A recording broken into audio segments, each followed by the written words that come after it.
Do you avoid people because you run out of words to say? Or even if you had a conversation, it goes like this: Hey, how was your weekend?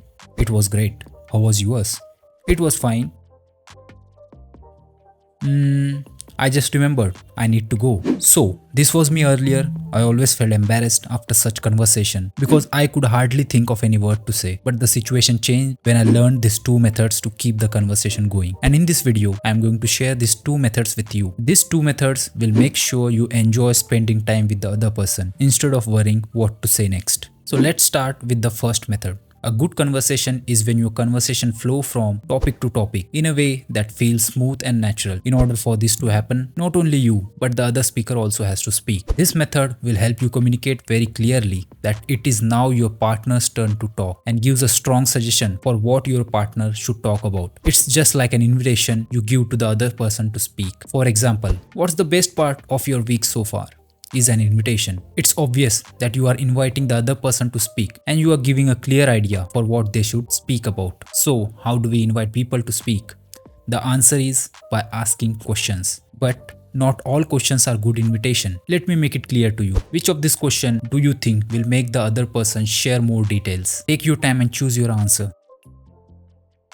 If you choose the second option, congrats, you are wrong. Since our goal is to have better conversation flow, a one-word response is not ideal. The second question is just a yes or no question. You want the answer to be long, which gives you free information and clues that you can use to talk about later. It is better to avoid close-ended questions. So asking a question in an open-ended way will make the other person feel free to tell you the full story of their vacation. Also, it sounds like that you are interested in knowing more about the person, which will make them share more. So to invite the other person to speak, ask open-ended questions. But there's an art to asking good, insightful questions. If you ask questions that are very superficial, you won't find much about the other person and they won't get a clear message that you are interested in them. But for our conversation to go smooth and long, we ourselves need to be interested in knowing more about the other person by asking questions which involves them.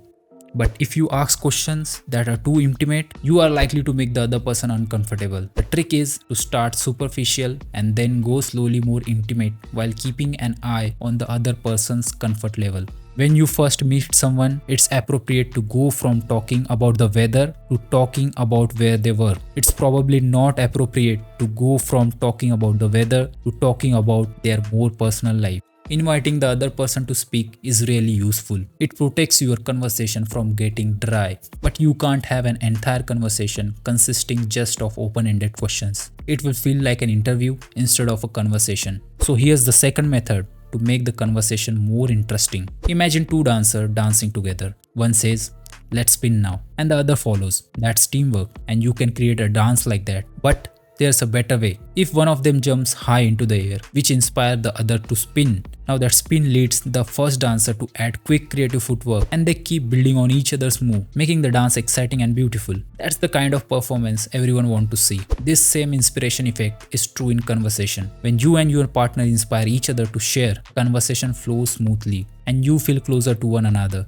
It is different from the first method. In the first method, you were inviting the other person to speak and clearly mentioning what topic they should speak about. But this method encourages the other person to share their experience and give more freedom in how they respond. For example, if the other person is interested in football and you ask, "What did you find interesting in yesterday's match?" It is clearly an invitation to speak about a match that happened yesterday. You might get an answer specific to yesterday's match. Now, instead of invitation to inspire the other person to speak, it may sound like this: "I watched the football game last night and the last minute goal was unbelievable." This inspires because it shares an interesting experience while leaving space for the other person to respond however they like. They might ask about the game or share their experience or give you an opinion. You inspire someone when something that you share make the other person want to share something too. So to inspire someone, speak about their curiosity, things that they are curious about. For example, if the other person is curious about traveling, you might ask like this: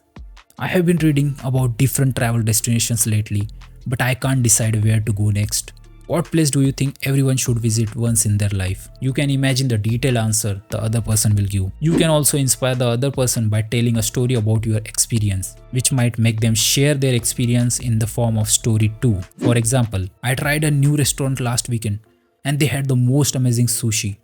It got me thinking about the best meal I ever had. What about you? What's your all time favorite meal? You have shared a bit of yourself, and now the other person has the freedom to respond with their own experience. In short, to inspire people, just share your experience in the form of story, and they will be inspired to share their story too. And soon I am going to make a video where I will be explaining how to tell better stories. So it's a good reason to subscribe. These were the two methods that will help you to keep the conversation going, but you need to know when to use this method. For the first method, it is better to use when the conversation begins or when you don't know the other person very well. Second method is great to use in situation where the other person has shared something personal with you or has asked you a personal question. Using these two methods together will create interesting conversation and make your bond stronger with the other person. But if you don't know how to start conversation or how to approach people, don't worry. This video will teach you how to talk to anyone, and I will see you there. Goodbye.